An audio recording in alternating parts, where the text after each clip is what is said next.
మీకు ఇండైరెక్ట్గా మీకు ఇప్పుడు వరకు తెలియని ఒక బెనిఫిట్ నేను ఇక్కడ చెప్తాను. 100 గ్రాముల పుచ్చకాయ ముక్కల్లో 8 మిల్లీగ్రాముల ఐరన్ ఉంటుంది. ఐరన్ ఎక్కువ ఉన్న నెంబర్ 1 ఫ్రూట్ పుచ్చకాయ. పుచ్చకాయలన్నిటికంటే స్పెషల్ ఐరన్ ఎక్కువ. అంటే అసలు ఏ పండ్లల్లో ఒక 40-50 రకాల ఫ్రూట్స్ లిస్ట్ తీస్తే అన్నీ ఇందులో సగానికి సగం తక్కువే ఐరన్ కంటెంట్ ఉంది.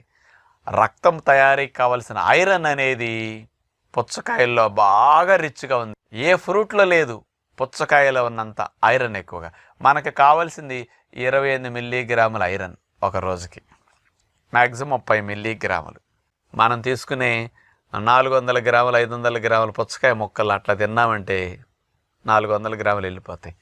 రోజు మొత్తానికి కావాల్సిన ఐరన్ ఇన్ని పుచ్చకాయ ముక్కలు తింటే వెళ్ళిపోతాయి అన్నమాట. అందుకని మీకు బ్లడ్ తగ్గకుండా ఐరన్ కంటెంట్ పుష్కలంగా ఉండాలి. కాబట్టి బ్లడ్ ఉత్పత్తికి